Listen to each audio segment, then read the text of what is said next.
Bom dia, espero que tenham dormido bem, despertado bem, comido bem e acima de tudo que estejam bem para avançarmos com a nossa reflexão desta manhã, com a meditação.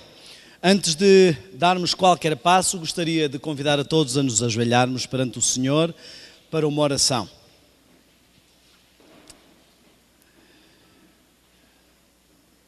Pai Santo, nosso Deus, vimos à Tua presença no nome e nos méritos de Jesus. Só através deste nome há salvação e acesso a Ti. Por isso, queremos vir até Ti neste momento. Em primeiro lugar, queremos agradecer por todas as bênçãos que nos tens dado. Pela bênção da vida, pela saúde, por podermos estar aqui em mais um dia, pela bênção da Tua palavra e do plano de salvação. Em segundo lugar, Senhor, queremos pedir perdão por todas as nossas faltas. Queremos pedir perdão pelas lacunas. E em terceiro lugar, queremos pedir que os nossos defeitos não possam interferir nem atrapalhar na ministração da palavra e na retenção da Tua mensagem. Que possamos ser sábios para ouvir e praticar e que Tu possas dar-nos esse poder. Por favor, Senhor, eu suplico neste momento que os Teus anjos estejam neste lugar, que afastem todo o mal e que o Teu Espírito prepare os nossos corações e os nossos lábios e o nosso entendimento. Por favor, opera poderosamente, Senhor, para a honra e glória do Teu nome. Te pedimos em nome de Jesus. Amém. Amém. Começámos ontem a nossa jornada falando sobre a salvação e vimos a tríplice mensagem angélica falando do Evangelho eterno, depois entrando nos 3 pontos da justificação, da santificação e da glorificação. E dissemos que iríamos definir assim a nossa sequência de assuntos. Então hoje nós vamos entrar para a conexão entre a terceira mensagem angélica e a justificação. Eu sei que são assuntos muito conhecidos e é exatamente por isso que eu peço ainda mais concentração. Porque já estamos tão habituados que às vezes entramos em rotinas mentais, em burocracias mentais e não olhamos para os detalhes daquilo que estamos a falar. Queria então que avançássemos. O que é a justificação? No caso, queremos aprofundar-nos pela fé. A justificação pelas obras não funciona. A tentativa de me justificar em vez de ser justificado, também não funciona. E estas são as coisas que matam a salvação e matam a santificação de muitas pessoas. Eu queria começar por um texto muito conhecido, na realidade eu vou ler 2 textos. A Bíblia nos diz, em Romanos, que não há um justo, nem um sequer, porque todos que pecaram e destituídos estão da glória de Deus. E depois em Gálatas nos diz, em Gálatas 3, eu li Romanos 3, 10 e 23, e agora vou ler Gálatas 3, 6 e 11, assim como Abraão creu em Deus, e isso lhe foi imputado como justiça, e é evidente que pela lei ninguém será justificado diante de Deus, porque o justo viverá pela fé. Parece que temos aqui uma contradição. Diz que o justo viverá pela fé, mas diz que não há um justo nenhum sequer. Então quem é que vive pela fé? Quem é o justo? Só aquele que for justificado. Não há um justo nenhum sequer, a não ser que seja justificado. Portanto, ele viverá pela fé a partir da base da justificação. E eu queria que nós entendêssemos isso. Todos pecaram e destituídos estão da glória de Deus. O que é a glória de Deus? O caráter. Nenhum de nós tem realmente o caráter de Cristo e nenhum de nós poderá ter realmente o caráter de Cristo ou ser justo, a menos que passe por um processo de justificação, a menos que seja justificado. Para esse processo acontecer, precisamos crer. Até aqui tudo muito bem. Nós vemos que há muitas pessoas e muitas doutrinas e muitas igrejas que falam sobre isso. Eu queria que lêssemos alguns textos que nos definem o que é, então, justificação pela fé. O que é ser imputada a justiça.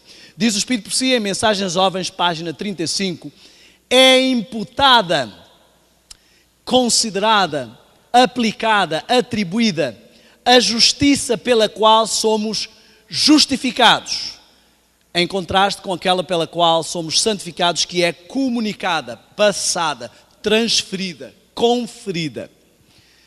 A primeira é o nosso título para o céu. A segunda, a nossa adaptação para ele. A pessoa pode receber um título, pode receber um prémio, e se ela não levantar, se ela não depositar esse cheque, esse prémio não será efetivo. Muitas vezes isso é apresentado como sendo a aceitação que há pelo meio da fé. Eu gostaria que nós fôssemos um pouco além da superfície esta manhã. Justificação, portanto, é ser considerado justo, é ter imputada justiça, aplicada, considerado que somos justos. Abraão não era justo porque não há um justo nenhum sequer, mas ao acreditar, foi-lhe conferido isso, foi-lhe imputado, foi-lhe considerado como sendo a sua justiça. Eu já utilizei muitas vezes a imagem do cheque especial. Você não tem fundo na conta, mas é considerado como se você tivesse esse fundo na conta. O banco reconhece como se você tivesse esse fundo na conta. Eu quero que entendamos o seguinte, a Bíblia nos fala de que estamos escondidos em Cristo. Se eu me esconder em Cristo e ficar uma partezinha de fora, então quando Deus olhar, Ele vai ver Cristo, é verdade, mas vai ver um pouco da minha imundícia. Portanto, eu não poderei ser salvo, não poderei ser aceito, não estou totalmente justificado. Isto porquê? Porque muitas vezes as pessoas prestam atenção aos grandes pecados, mas são as pequenas resistências, as pequenas raposinhas que fazem com que nos percamos. Se há um pecado que não é confessado, que eu justifico, que eu tento evitar de assumir, esse pecado não é confessado, não pode ser perdoado, logo não estou justificado plenamente, logo não posso ser salvo. A maior parte das pessoas da igreja provavelmente se perderá por pequenas coisinhas que não estão plenamente justificadas, mas que foram se justificando em vez de as corrigir. Enquanto que santificação não é ficar apenas na consideração de justo, não é ficar apenas no cheque especial, mas é receber depósitos na minha conta e passar a ter efetivamente o dinheiro. Esses depósitos são feitos também através da fé, mas através da predisposição para a obediência. Justificação pela fé, fé em quê? Fé em quê? As pessoas vão dizer que a fé é em Cristo, aceitar a Cristo. Talvez seja um pouco mais do que isso. Justificação pela fé, aceitar a Cristo é verdade, mas aceitar que não só a justiça dele é perfeita e a minha não serve, como aceitar que Ele é capaz de me transformar. Não é só receber do banco do céu um cheque especial, mas aceitar o desafio de receber também depósitos na minha conta para cobrir esse cheque especial. Eu não disse para pagar esse cheque especial. É porque eu reconheço que eu não tenho dinheiro na conta que eu desejo ter dinheiro na conta. Não só simbolicamente ou tecnicamente. Portanto, a justificação é uma justiça técnica, a santificação é uma justiça real.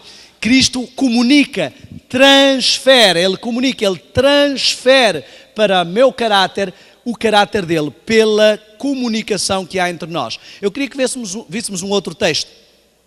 Este texto tem duas chaves que nos ajudam a entender o que é a justificação. Está em Testemunho para Ministros, página 456. É a obra de Deus, a justificação pela fé, é a obra de Deus ao lançar a glória. O quê? Que é a glória? O que é a glória? O caráter do homem no pó e fazer pelo homem aquilo que ele por si mesmo não pode fazer. Portanto, a justificação, ela faz-me ver que o meu caráter não vale nada, que não há realmente um justo nem um sequer, que eu não tenho realmente nenhuma chance, que não há nada de bom em mim. Vejam como o inimigo engana as pessoas. Ele faz as pessoas pensarem que há os bonzinhos e os mauzões, como se fossem dois grupos. Às vezes dizemos, olha, aquele morreu, coitado, tão bom. Olha, só fica coisa ruim. Não existe coisa boa, só tem coisa ruim. Às vezes fica coisa ruim, às vezes vai coisa ruim, mas coisa boa só houve uma. Eu queria que entendêssemos o que é que este texto nos está a dizer. Lançar o caráter do pó é reconhecer que eu não tenho valor, não tenho chance de me salvar. Aqui é que começamos a assassinar o Evangelho. Quando eu faço uma campanha evangelística em que eu tento suavizar a mensagem, é que eu tento atrair as pessoas com prémios, com coisas interessantes, eu estou fazendo o contrário da obra de Cristo, porque eu estou dizendo a essas pessoas que elas são muito importantes, que elas podem vir atraídas por outra coisa. E é o contraste dessas pessoas ao realmente verem e reconhecerem que não valem nada, que faz com que elas busquem ser justificadas. Enquanto elas sentem que há algum valor, que há alguma coisa que podem fazer, que há alguma coisa interessante que podem ser bajuladas, podem ser elogiadas, bem tratadas, porque merecem alguma coisa, elas não vão sentir a sua real necessidade de uma justificação e não estarão realmente justificadas. Já falámos aqui sobre a história da mariposa que queria sair, não é? A borboleta, e estava tentando sair do casulo e alguém foi lá e tentou ajudar essa borboleta, abrindo o casulo. A borboleta saiu muito facilmente, mas nunca conseguiu voar, porque as suas asas, o músculo dessas asas se desenvolve, a sua força das asas, melhor dizendo, se desenvolve através do esforço que ela faz para sair do casulo. Amigos, grande parte da crise que temos hoje é porque muitas das pessoas que entram na igreja entram não convertidas, entram não justificadas, entram não reconhecendo, não fazendo um esforço, porque nós abrimos o casulo e tentamos poupá-las desse esforço. Logo, elas nunca chegarão a voar, nunca chegam a completar e a concretizar a santificação, porque o processo foi prejudicado desde a partida, a menos que haja um novo nascimento. Então aqui, lançar a glória do homem no pó significa apostar na negação do eu completa, reconhecer e na aceitação de Cristo. Amigos, ao fim de muitos anos de adventismo, eu posso dizer que não há muitos anos que eu compreendi que não adianta avançar para nada enquanto eu não resolver o problema da morte do eu. Nós tentamos entrar para a igreja, recebemos estudos bíblicos pela lógica, aceitamos as doutrinas, mas na prática não morremos para o eu. E muitas das vezes passamos anos e anos tentando e caindo nos mesmos pecados e não entendemos onde está o problema e porque é que não estamos a conseguir. E a primeira chave é que nós fugimos do assunto, tentamos passar para a santificação sem resolver a negação do eu na justificação. Então eu preciso reconhecer e negar-me a mim mesmo e aceitar a Cristo. Isto é aceitar Cristo. Implica negar a mim mesmo. Aceitar a Cristo não é só aceitar racionalmente, reconhecer que Ele é realmente o Salvador. Isso é uma constatação, é um facto. Isso não é uma conversão. É impossível olhar para Cristo e não ver que Ele é perfeito. Isso não é aceitar a Cristo. Isso significa reconhecer racionalmente que Ele é perfeito. Aceitar a Cristo implica uma negação do eu. E eu quero dizer muito seriamente, muitas vezes dizemos assim, nós temos a verdade.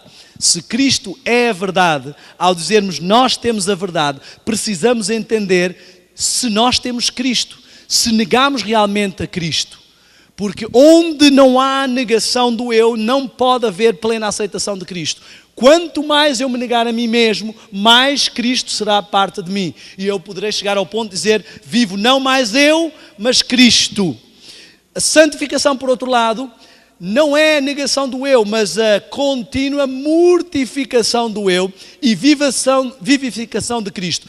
Cada vez mais desaparece o eu, é uma morte de cruz. Eu estou crucificado com Cristo. O crucificado tem uma morte lenta.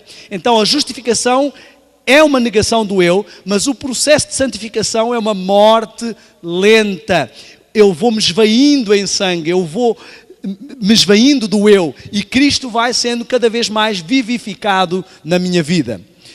A segunda parte nos diz assim: fazer pelo homem aquilo que ele por si mesmo não pode fazer. Então, reparemos, justificação é a vitória de Cristo por mim. E pessoas verdadeiramente não convertidas só ficam aqui. Vou repetir. Pessoas não verdadeiramente convertidas só ficam aqui. Falam da vitória sobre o pecado, mas dizem que é a vitória de Cristo por mim. Que valor tem apenas dizer que Cristo pode vencer e que venceu por mim? Esta é a primeira parte. Isso não é justificação pela fé. Porque a fé é crer que Cristo pode fazer a santificação e pode vencer em mim. Justificação pela fé não é apenas aceitar que Cristo é bom e pode vencer. Não é preciso fé para isso, porque isso é uma constatação de um facto. Justificação é crer, ter fé que Cristo, como Ele venceu, poderá vencer também em mim. Assim como me deu um cheque especial, poderá fazer depósitos e comunicar a sua justiça e ela fazer parte de mim. Não há nenhum mérito em mim, porque eu não posso fazer isso por mim mesmo. Eu não posso fazer isto sem negar-me a mim mesmo. Então, justificação pela fé é reconhecer, aceitar a vitória de Cristo por mim e crer na vitória de Cristo em mim. Eu queria que fôssemos um pouco mais além. Eu queria que entrássemos no que é a essência da justificação. Porque muitas das vezes pensamos, bom, nós, os da verdade presente, já entendemos o que é justificação, o mundo ainda não aceitou o que é justificação, a igreja ainda não aceitou o que é justificação. Talvez todos precisemos pensar todos os dias, cada manhã, o que é realmente justificação. Ao olharmos para o santuário, que foi o cenário que Deus nos deu, há uma coisa muito interessante que podemos reparar. Se dividirmos a área do santuário em duas partes e fizermos uma diagonal em cada uma das partes, nós vamos descobrir como o nosso Deus é um Deus de precisão. E vamos reparar que o altar do sacrifício está exatamente em simetria com a arca da aliança, onde está a lei. Então, nós vamos reparar que a graça e lei estão equilibradas. Estes dois altares tinham a mesma altura e estavam no mesmo eixo. Representa que Cristo não anula a sua graça para podermos ter a lei e nem anula a sua lei para podermos ter a graça. Ambos estão à mesma altura, ao mesmo nível. A justiça e a paz se abraçaram, se encontraram, a misericórdia e a verdade se beijaram, não é? Seguia paz com todos, graça, e a santificação, lei, sem a qual ninguém verá a Deus. Isto é então a mensagem base do santuário. Justificação e santificação são duas pernas de uma mesma pessoa, de uma mesma jornada. As pessoas que ficam só na justificação são pessoas que estão andando coxas. As pessoas que ficam só na santificação são pessoas que estão andando coxas.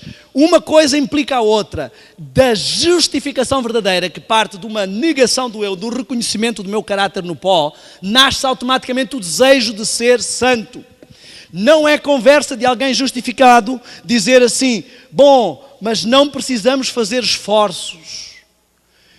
Essa pessoa não mede os seus esforços. Quando você quer alcançar o seu projeto, você não diz assim, eu quero alcançar este projeto, mas não preciso fazer o esforço. Você reconhece que o seu esforço não o salva na justificação, nem na santificação, mas sem o seu esforço nada acontece, porque a falta de esforço significa falta de vontade e significa falta de verdadeira conversão. Pessoas que ficam reclamando das obras são pessoas que ainda não reconheceram que o seu caráter não vale nada. Porque quando eu reconheço que o meu caráter não vale nada, eu desejo automaticamente não ser mais isto. E eu fico como Paulo. Eu digo como Paulo, quem me livrará do corpo desta morte? Eu não quero mais isto. Na minha mente já há uma lei que me aponta para cima, mas o meu corpo tem uma lei hereditária que me puxa para baixo. E eu quero ser liberto do corpo desta morte. Sabem, naquele tempo, quando um criminoso, alguém matava alguém, eles amarravam o corpo do morto ao vivo. E o morto iria definhando e os vermes que comiam o morto iam começando a comer o vivo em vida. E isto é o que acontece com muitas pessoas que vivem a santificação sem verdadeira justificação. Elas estão a ser comidas vivas, porque elas estão a ter que fazer, a sentir-se obrigadas, forçadas, desagradadas por fazer algo que não querem. E isto é uma vida infeliz. E por isso é que elas ficam reclamando e tentando pôr a ênfase na justificação. Pessoas verdadeiramente justificadas, elas desejam. Reparem que Paulo não diz assim, o bem que eu não quero fazer, tenho que fazer, e o mal que eu queria fazer não me faço porque a igreja não me deixa. Não é isto que Paulo diz. Paulo diz, o mal ou o bem que eu quero fazer, eu já não quero mais o que eu sou, eu não gosto mais do que eu sou, eu não gosto mais do meu caráter, eu não quero mais fazer isto, mas ainda a minha hereditariedade às vezes me trai. Por favor, eu quero ser liberto disto. O bem que eu quero fazer não estou conseguindo. O mal que eu não quero ainda estou fazendo. É uma pessoa justificada. Eu queria que entendêssemos claramente que aqui está o problema de reavivamento e reforma. Não me canso de repetir. Reavivamento sem reforma é emoção. Prestem bem atenção a isto que eu estou a dizer, porque aqui está a chave de muita coisa. Reavivamento sem reforma é emoção. Reforma sem reavivamento é legalismo. Este é o problema que temos, a direita e a esquerda, sempre os liberais e os conservadores. É este o problema que está na igreja, pessoas que só vivem metade do evangelho e depois gera-se um conflito. É preciso um evangelho completo. A fé sem obras é morta. Mostra-me as tuas obras e eu saberei como está a tua fé. Reparem, nós não podemos julgar as pessoas pelas obras, mas podemos julgar as pessoas, ou avaliar os seus frutos, nesse sentido que eu estou a falar, julgar, pela ausência delas. O facto de que alguém tem obras não quer dizer que esteja justificado, mas o facto de que alguém não apresenta frutos significa automaticamente que essa pessoa não está justificada. É impossível ser justificado sem ter frutos. Amigos, mas eu queria que entendêssemos algo que às vezes esquecemos. Apesar de justificação e santificação estarem ao mesmo nível, dois altares num eixo com a mesma altura, serem duas pernas de um mesmo caminho, a entrada é pela graça. Chegamos à lei só através da graça. Aquele que não entra pela porta é ladrão. Os que tentam dar a volta e entrar diretamente para guardar a lei sem passar por uma verdadeira justificação são ladrões. E pode ser que muitas vezes sejamos a ser ladrões. Quando tentamos fazer as reformas do vestuário, as reformas da alimentação, as reformas de saúde, sem humilhar o eu. E são essas as pessoas que são cruéis, vaidosas, que não se sentem tão sujas como os outros, que criticam, que apontam, que batem, que usam o espírito de profecia, porque elas não são pessoas convertidas. Elas são pessoas que entraram diretamente para a lei. Elas não passaram pelo problema de ter que negar o eu. Elas continuam a acariciar o eu, a justificar-se e a sentir-se melhor que os outros. São pessoas como aquele homem que veio junto ao rei e disse ao rei: Senhor, tem paciência, eu te pagarei tudo. Ele acha que ainda pode fazer obras e ser justificado por elas. E claro, como ele não foi consciente de quão ruim era o seu caráter, ele sai e não perdoa ninguém, porque ele não passou pela experiência de reconhecer, de compreender que ele não vale nada, e essa graça não está nele. Ele não sente piedade dos outros porque ele não vê quanta piedade houve por ele. Sem justificação não há nada, irmãos. Há apenas uma forma, uma religião de forma que não tem a essência da lei. Eu queria que avançássemos um pouco e entendêssemos um pouco mais. Justificação é uma mensagem de advertência através de amor, graça e misericórdia. Não é uma mensagem de advertência impiedosa. Ao nos focarmos em justificação pela fé, podemos muitas vezes enganar-nos e pensar que estamos a entender este conceito e estarmos a defraudar a fé e a verdadeira justificação. Eu queria que analisássemos algumas coisas, não queria chocar ninguém neste congresso. Reavivamento da mensagem de Lutero. Lutero foi quem reavivou a justificação pela fé. Não foram os pioneiros da igreja em 1888. Eles reavivaram a mensagem que Lutero tinha avivado. Então, a base da mensagem da justificação pela fé, muitos pensam e tentam trazê-la como sendo uma questão da vitória sobre o pecado. E esses às vezes caem no lado direito. Outros tentam trazer só a mensagem do amor e caem no lado esquerdo. Uns tentam ver o lado da justificação pela fé, que diz respeito a que não temos como fazer nada, é Cristo que faz tudo por nós. Outros tentam ver a justificação pela fé como a prova de que é possível vencer o pecado. Temos que ter muito cuidado. Eu quero lembrar uma coisa que talvez não tenhamos compreendido ou meditado, mas em Minneapolis, a mensagem foi trazida por Wagner e por Jones, porque havia legalismo na igreja.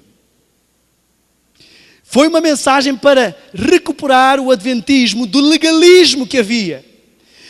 O texto que mais foi usado naquele encontro foi Gálatas 3, que nos fala: oh, insensatos Gálatas, como é que vocês caíram na ideia de pensar que podem ser salvos pelas vossas obras? Vocês foram salvos alguma vez pelas obras ou pelas obras de Cristo? Então, o eterno problema de fé e obras foi o que realmente causou, foi uma das manifestações mais vergonhosas da igreja, e o Espírito de Profecia repreendeu isso, repreendeu até o Presidente da Conferência Geral, porque todos se envolveram em conflitos apaixonados, o que prova que toda a igreja precisava de entender justificação pela fé, porque ainda estavam o eu muito importante a tentar justificar os seus pontos de vista. Foram feitos muitos ataques uns aos outros e isso fragilizou a unidade. Seguia paz com todos ao tentar seguir a santificação. Sem essas ninguém verá a Deus. Eu quero deixar claro que muitas pessoas dizem também que a igreja nunca aceitou, nunca compreendeu a mensagem da justificação pela fé. Mas isso não é um facto. O Espírito de Profecia tem vários textos, tanto que se nós repararmos, os textos que estamos a ler são um pouco mais além desta época. O Espírito de Profecia nos diz claramente que houve realmente uma resistência, mas que depois o Senhor operou. E o terceiro aspecto que eu queria ressaltar é que a justificação pela fé é sim uma mensagem de advertência, mas não com advertência no sentido de trazer o juízo, mas com advertência no sentido de evitar o juízo. É uma advertência movida pelo amor, pela graça e pela misericórdia, não movida pela justiça intransigente. Nós temos que analisar o nosso coração e ver quais são as nossas motivações, porque se alguém não tem o Espírito de Cristo, esse tal não é dele. Reparem que é sempre o eterno problema. Diz assim: são os que guardam os mandamentos de Deus, santificação, e têm a fé de Jesus, justificação.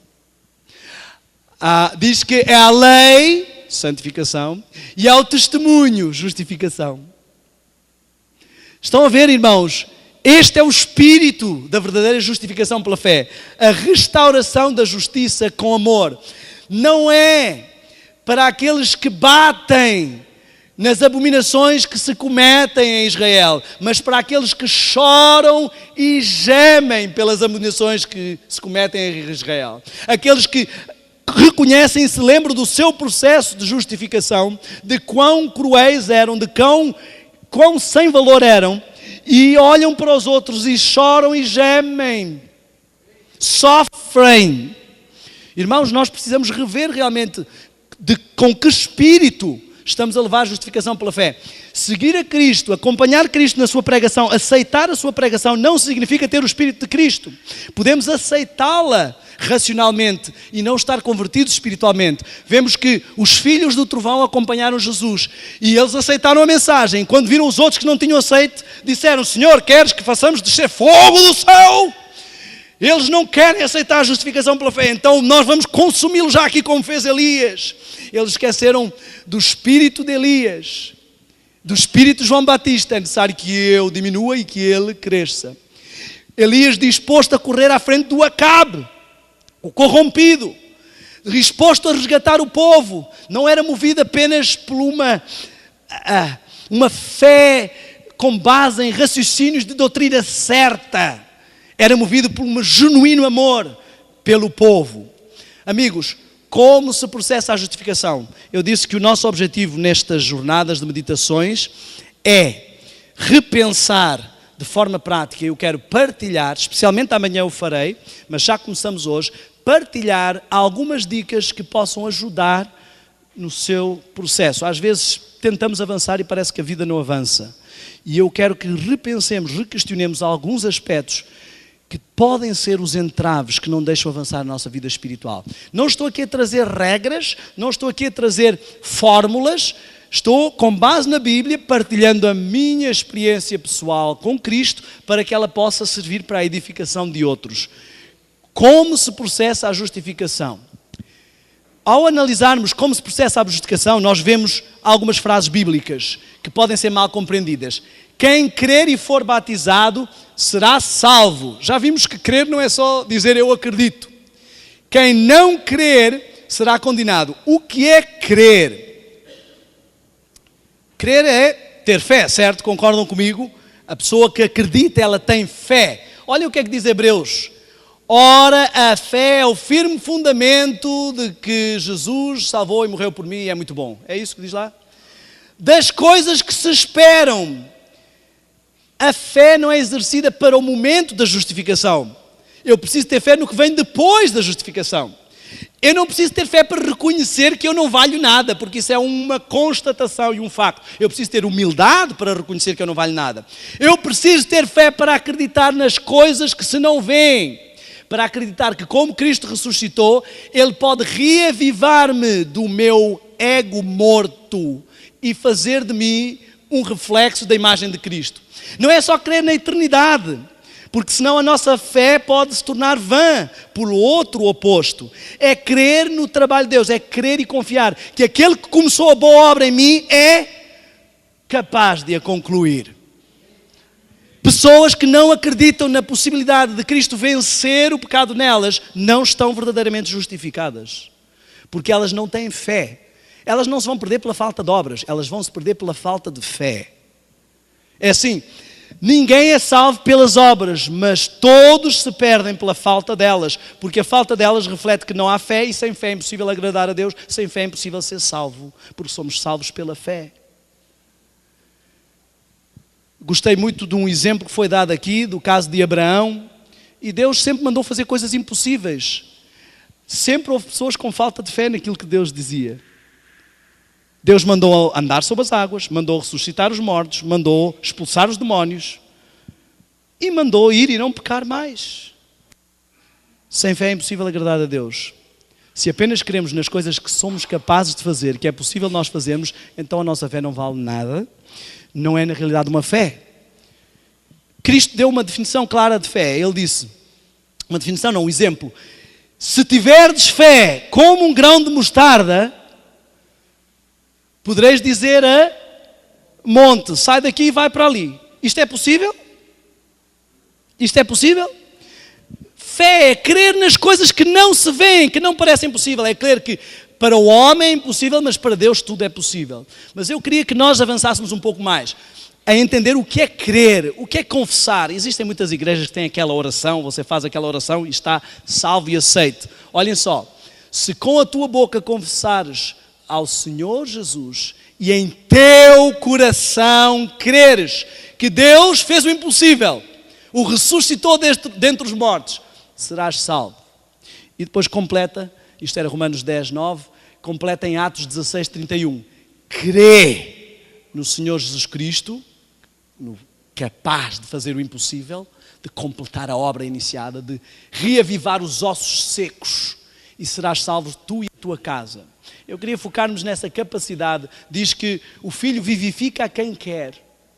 Diz que Ele tem vida em si mesmo, e ninguém a tira. Ele a dá e toma a tomá-la. E ao que crê, diz, crês tu que o Filho pode vivificar a quem quer? Então eu queria que nós entendêssemos aqui duas coisas esta manhã. O que é a verdadeira confissão e como salvar a tua casa. Porque ele disse assim, se creres serás salvo tu e a tua casa. Mas eu quero que nos lembremos de um texto, se quiserem abrir, ele diz claramente, e eu queria que entendêssemos a diferença entre estas duas coisas. Em Ezequiel 14 diz, ainda que Noé, Daniel e Jó estivessem no meio dela, vivo eu, diz o Senhor, que nem um filho, nem uma filha eles livrariam, mas somente eles livrariam as suas próprias almas pela sua justiça. Então, ficamos aqui num contraste. Por um lado diz assim, se tu creres, serás salvo tu e a tua casa, se creres verdadeiramente. E por outro lado diz assim, mesmo que tu creias e sejas fiel, não vais pela tua fidelidade salvar ninguém. Precisamos de contrastar. Como disse o pastor Paulo Cordeiro, não é o suficiente dizer está escrito. Temos que pensar também no também está escrito. Porque o pior diabo disse está escrito. E Jesus teve que lhe responder, também está escrito. Temos que comparar textos e textos para saber o que está realmente o texto a dizer. Eu queria que entendêssemos aqui o seguinte. Porque o marido descrente é santificado pela mulher. E a mulher descrente é santificada pelo marido. De outra sorte, os vossos filhos seriam imundos, mas agora são santos. Acompanhem-me, por favor. O que representa na Bíblia marido e mulher?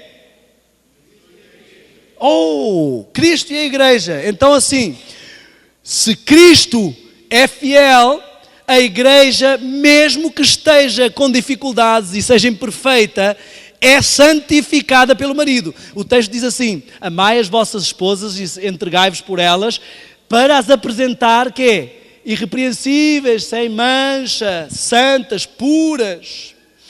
Eu queria que entendêssemos a profundidade do que significa salvar a casa. A justificação, já dissemos aqui, não é algo apenas para o indivíduo. Cristo trabalhou com justificação pela igreja, santificação pela igreja e quer trabalhar a glorificação pela igreja, a impressão do caráter de Cristo na sua igreja, não é só em cada indivíduo. Então a igreja Cristo também quer justificar. Olhem só o que diz Gênesis 18:32. Disse mais, ora não ser o Senhor, que ainda mais uma vez eu falo, Pai da fé, o Pai da justificação pela fé, se porventura se acharem ali 10 justos, justificados na cidade dos ímpios. E disse Deus, não a destruirei por amor dos 10. Então olha, quando um não é santificado, mas o outro é santificado, quando um não é justificado, mas o outro é justificado, Deus opera um milagre e aceita também. Eu queria que nós exercitássemos em relação à igreja em apostasia a mesma misericórdia que Deus tem manifestado todas as manhãs sobre nós. A menos que as nossas meditações sejam meditações legalistas, vamos falar sobre isso amanhã, sairemos do nosso quarto todos os dias com a plena noção da nossa inutilidade, do nosso lixo e com muita misericórdia para dar. Eu queria que entendêssemos algo muito sério. Consideremos 2 grupos, o grupo A e o grupo B.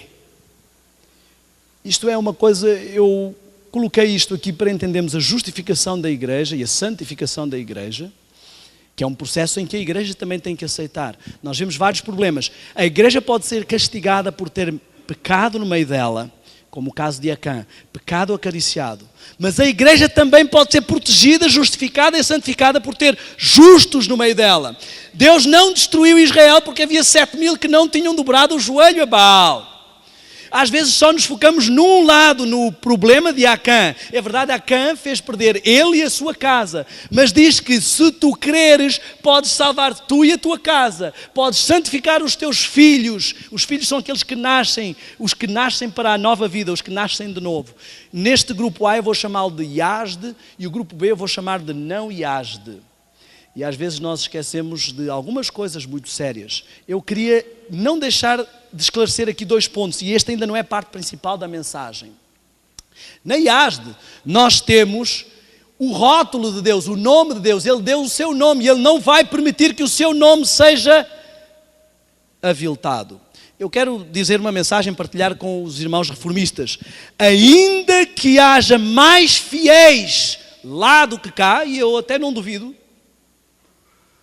continuamos a ter o rótulo aqui. Israel e Judá. Judá muitas vezes foi mais corrompido que Israel, mas o rótulo estava em Judá. Quando diz lá em Ezequiel 16 que eu te achei no sangue da tua imundícia, te cobri e te pus o meu nome, Deus está a dizer que não é por causa de quão bons somos, quão boa é a igreja que está o nome. Israel foi muito corrompido, se desviou e apostatou várias vezes, e Deus não tirou o nome de Israel até chegar ao limite da misericórdia, fechar a graça, a oportunidade. E a mesma coisa está a acontecer com a igreja adventista. Deus não tirou ainda o seu nome e vai honrar o seu nome. E como esta é a última igreja, o último movimento que começou, ele vai honrar o nome que recebeu a esposa, o apelido. Eu quero que entendamos que diz claramente a Bíblia que não é Israel todo aquele que está debaixo do nome, mas aquele remanescente fiel. Não estou a querer pôr aqui o remanescente dentro do remanescente, mas filhos de Deus realmente são aqueles que dentro do remanescente das igrejas, dentro da IASD, são fiéis. Na não IASD existem também fiéis e infiéis. Diz o Senhor que tenho ovelhas que não estão neste aprisco e que é necessário que sejam resgatadas. Isto inclui todos, eu não vou pôr aqui, não estou aqui a tentar colocar um rótulo nestas pessoas, não vamos saber quem é infiel ou infiel. Eu quero que entendamos que estas pessoas e estas pessoas são o que vai fazer parte da igreja invisível de Cristo.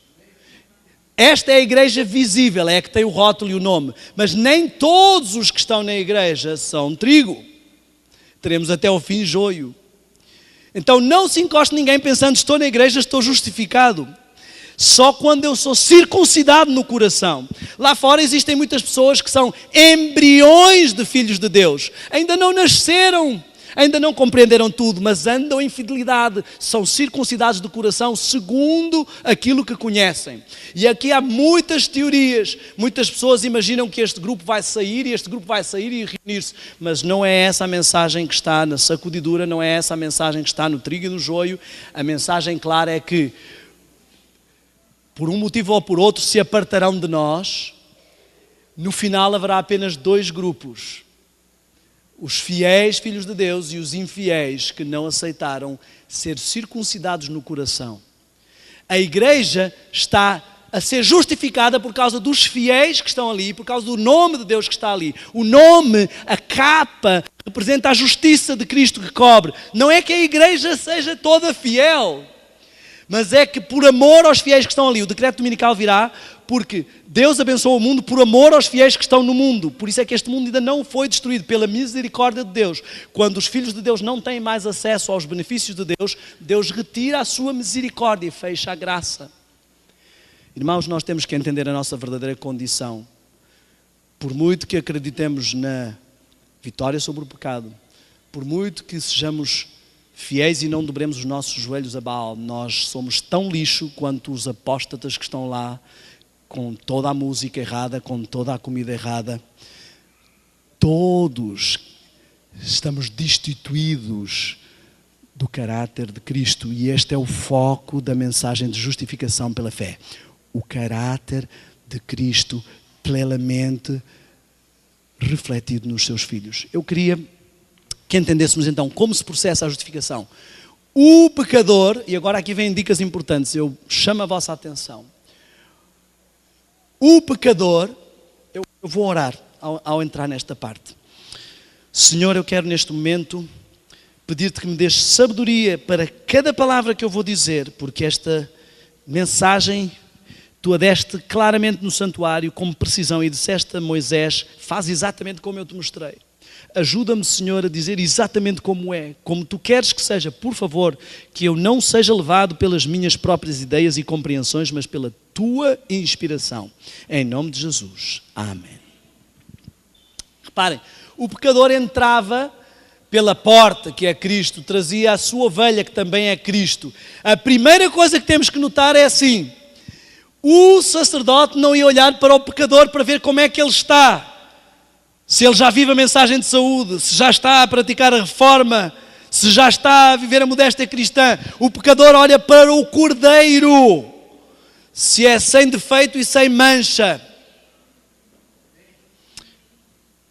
Há um paralelo aqui da conversão e do batismo. A conversão é o reconhecer que eu não me posso apresentar perante o sumo sacerdote na minha condição se eu não trouxer um cordeiro que possa cobrir, por trás de quem eu me possa esconder. Eu estou escondido em Cristo, justificação, e Cristo depois habita em mim, santificação. O livro Preparação para a Crise Final, que eu fortemente recomendo ser lido mais que uma vez, ser estudado.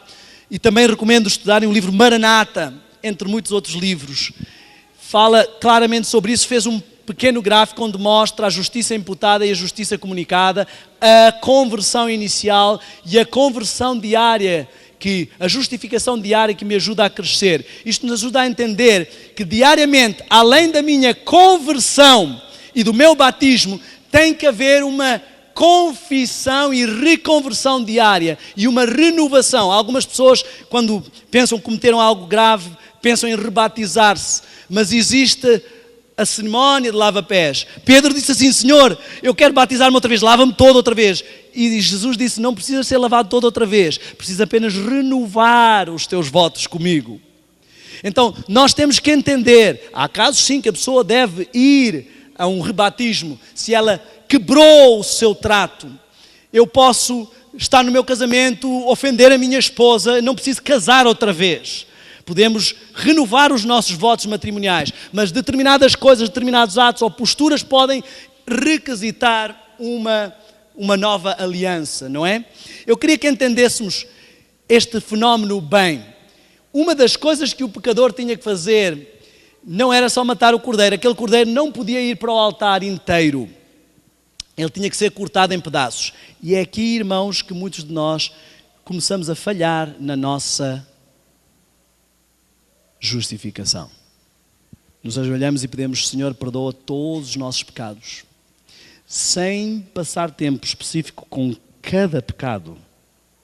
Eu não vou ser convencido, convertido, não vou ter impregnada na minha mente a malignidade daquele pecado. Cristo não precisa que eu lhe confesse os pecados para sentir: ok, agora já me pediste desculpas, eu agora já te posso perdoar.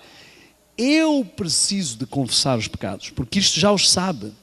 Eu preciso de ter consciência. O pior inimigo da espiritualidade é a pressa para o trabalho, a pressa para a escola, orações rápidas. Amanhã vamos falar sobre oração. Confissões rápidas. É preciso tomar tempo, como diz o Espírito Santo, contemplar a Cristo na cruz, contemplar o sofrimento dele e saber que é por causa daquela mentirinha que me parece tão insignificante. É preciso esquartejar a ovelha e ver-a toda estraçalhada antes de estar a ter realmente uma aceitação e dela estar no altar e de haver realmente uma justificação. Eu queria partilhar convosco que o Senhor me ajude, uma coisa muito importante, a compreensão do que é verdadeira confissão. Isto poderá mudar a vida de muitas pessoas e é por isso que eu estou a partilhar. Eu tive anos de adventismo até compreender isto.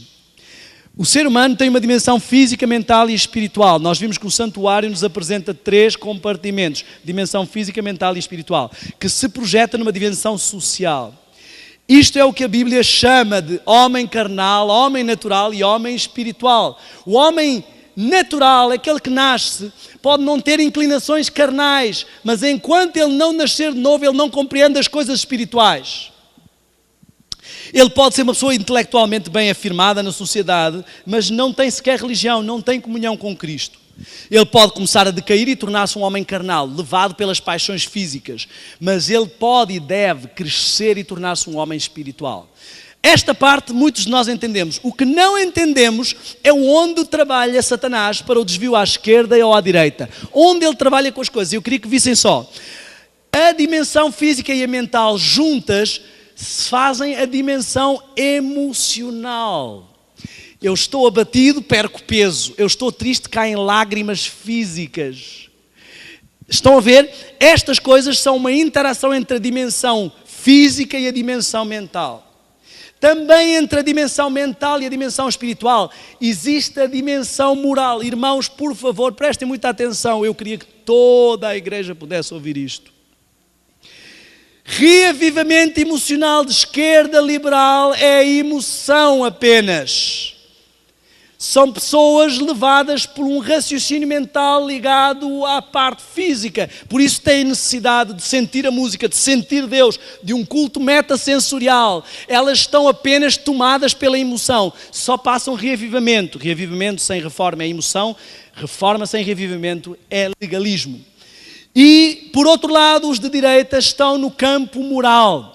Não há um quebrantar espiritual. Não se humilham espiritualmente diante de Deus. Têm uma consciência técnica, racional, mental das doutrinas. Uma das coisas que eu acho que é perigoso fazer, nós às vezes damos estudos bíblicos, chegamos lá com 28 crenças e despejamos nas pessoas. Cristo nos mandou ir e fazer discípulos. Fazer discípulos não é só convencer pessoas intelectualmente de que a nossa doutrina é certa. Nenhum evangélico pode rebater as nossas doutrinas, nenhuma outra igreja pode rebatê-las. Isso é apenas racional, conhecimento racional. Satanás sabe todas essas doutrinas, não é espiritualmente convertido.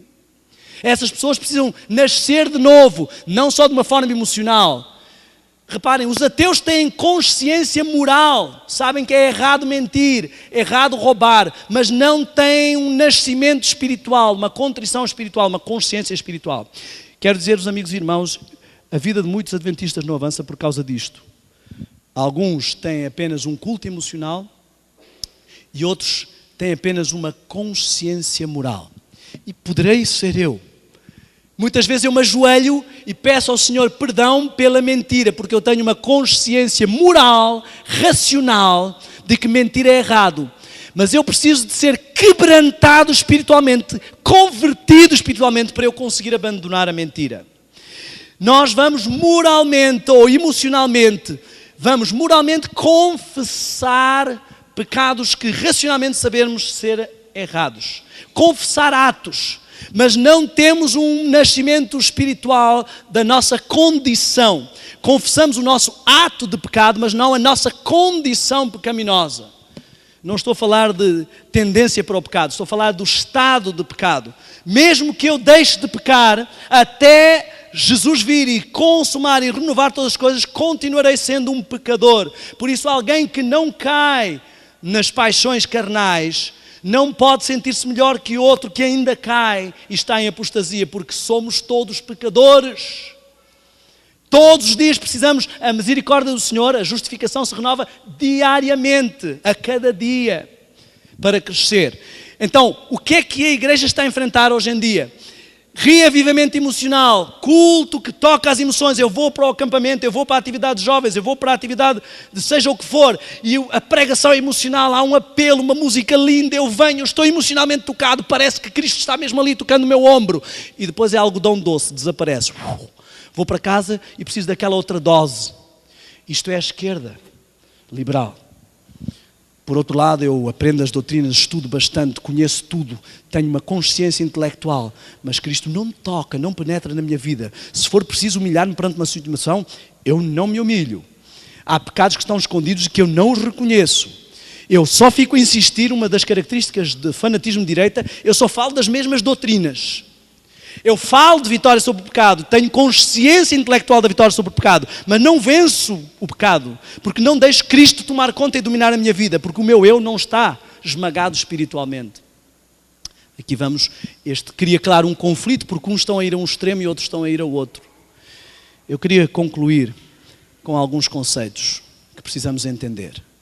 Deus me traz uma mensagem, Ele me fala do meu problema. É o que a lei me mostra. A lei mostra-me apenas que eu estou desajustado. A lei me ajuda a ver quão ruim eu estou. Aquele exemplo do defeito, quão manchado eu estou. Eu quero que entendamos onde a nossa espiritualidade não avança. Muitos reconhecem. Se eu reconheço, já é bom. Alguns ainda resistem, justificam, não é? E às vezes reconhecemos os grandes erros. Já não fumo, já não bebo, já não como carne de porco, já não transgrido o sábado.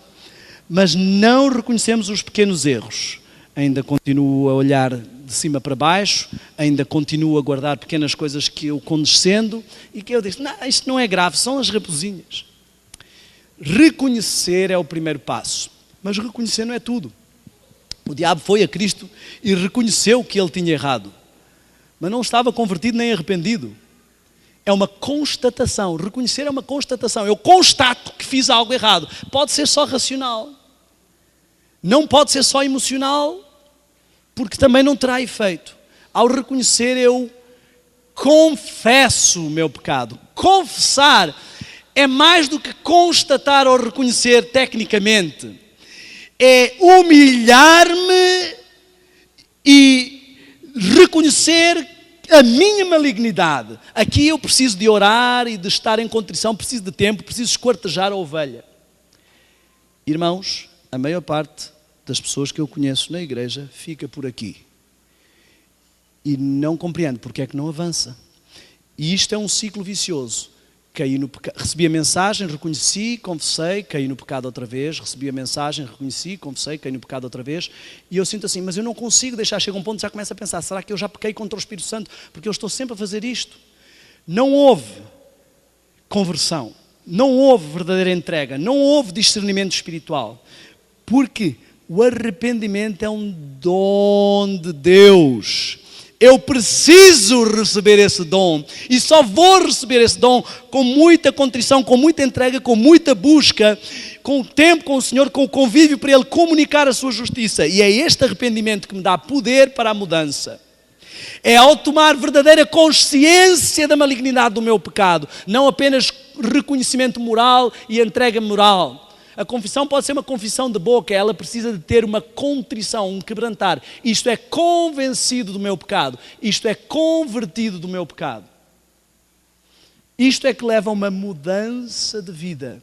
Muitos de nós não temos mudado de vida porque fazemos confissões racionais ao Senhor. Querem ver um exemplo? Eu chego ao Senhor e digo, Senhor, olha, menti outra vez, não devia ter mentido. Amanhã não vou mentir. E vou.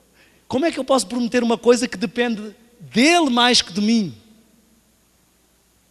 É verdade que depende da minha entrega, mas o poder não está em mim, está nele. Como é que eu prometo ao Senhor uma coisa que é Ele que vai fazer em mim?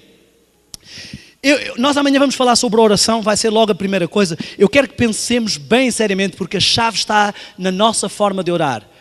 Por isso é que os discípulos disseram, Senhor, ensina-nos a orar. Pedis e não recebeis porque pedis mal. Não avançamos porque a nossa confissão, a nossa oração não recebe um verdadeiro dom do arrependimento. Eu quero concluir com estes textos. Reparem, Jesus, João Batista e os discípulos começaram sempre a mensagem da mesma forma. Naqueles dias apareceu João Batista pregando no deserto da Judeia, dizendo o quê? Arrependei-vos, porque é chegado o reino dos céus. É chegado aonde? Aos corações. Que agora a lei vai estar não só em tábuas, mas nos corações, nas mentes. Desde então começou Jesus a pregar e a dizer o quê? Arrependei-vos, porque é chegado o reino dos céus. Atos 3, não pus ali a referência. Arrependei-vos, pois, e convertei-vos para que sejam apagados os vossos pecados. Sem uma conversão genuína, sem um verdadeiro arrependimento, que é dom de Deus, só há confissão, reconhecimento intelectual ou emocional. Não há verdadeira conversão e arrependimento, mudança de rumo, poder para mudar, para que sejam apagados os vossos pecados, não apenas perdoados, mas perdoados e apagados, eliminados da nossa vida, e venham assim os tempos de refrigério pela presença do Senhor. Nós não recebemos a chuva seródia porque não estamos a fazer esse processo e precisamos, esta é a mensagem de justificação pela fé. Eu quero fazer um apelo esta manhã. Jesus, João Batista e Pedro não estavam a pregar para o grupo B. Não estavam a pregar para aqueles que não são Yazd, que não são povo de Deus. Estavam a pregar para o povo do Senhor, a ir primeiro às ovelhas perdidas de Israel, a chamar a um verdadeiro arrependimento. Esta é a mensagem de Elias e João Batista, a reconciliar os pais com os filhos. Deus, o Pai, com os seus filhos também precisa ser reconciliado. A aplanar os caminhos, as veredas, os rumos da igreja, o rumo do seu povo. A endireitar esses caminhos. a passar por um verdadeiro arrependimento, talvez precisamos arrepender-nos da forma como temos usado a verdade contra os outros e não para ser uma espada de dois gumes que penetra no meu coração. Eu queria esta manhã apelar a cada um de nós a um verdadeiro arrependimento. A chave da justificação pela fé é a humildade, é a verdadeira contrição, é cada um considerar-se inferior aos outros, é ter o mesmo Espírito de Cristo, que sendo em forma de Deus esvaziou-se a si mesmo e se fez na forma de servo, e estando na forma de servo ainda foi mais abaixo, que é o mesmo Espírito que esteve em Elias e João Batista. É necessário que eu diminua e ele cresça. Justificação pela fé e vitória sobre o pecado não é uma mensagem intelectual de raciocínio lógico correto que rebate as outras. É um testemunho vivo de um convívio e de um milagre verdadeiro que acontece na minha vida. As pessoas não vão acreditar nem ser convencidas pelas suas teorias de justificação pela fé e vitória sobre o pecado. Elas vão ser convencidas quando virem como Cristo vence o pecado na sua vida e como você está disposto a humilhar-se como Cristo se humilhou. Quando elas virem o Espírito de Cristo, mansidão, humildade, acompanhando a fidelidade. Mesmo que elas não acreditem e refutem, é um argumento irrefutável. Precisamos ser justificados verdadeiramente dos nossos pecados, como povo e como indivíduos, para que venha o refrigério do Senhor à sua igreja. Queria concluir com uma oração. Não se ajoelhe apenas na letra da lei, ajoelhe-se no espírito da lei. Algumas pessoas me perguntam: irmão, mas tem que orar sempre de joelhos? Eu costumo dizer, não, também pode orar prostrado. Se você se quiser prostrar esta manhã, prostre-se. Chega à presença do Senhor.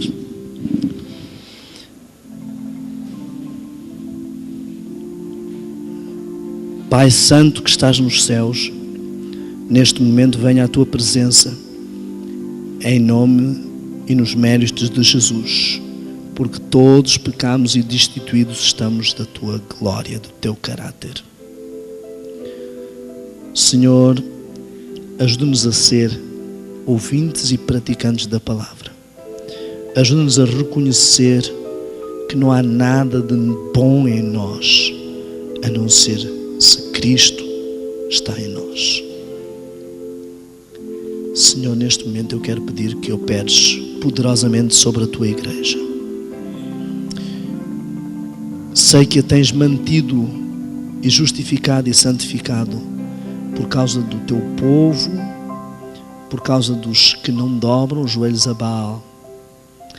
Mas precisamos entender que talvez nenhum de nós seja plenamente isso, porque nenhum de nós reflete ainda o caráter de Cristo.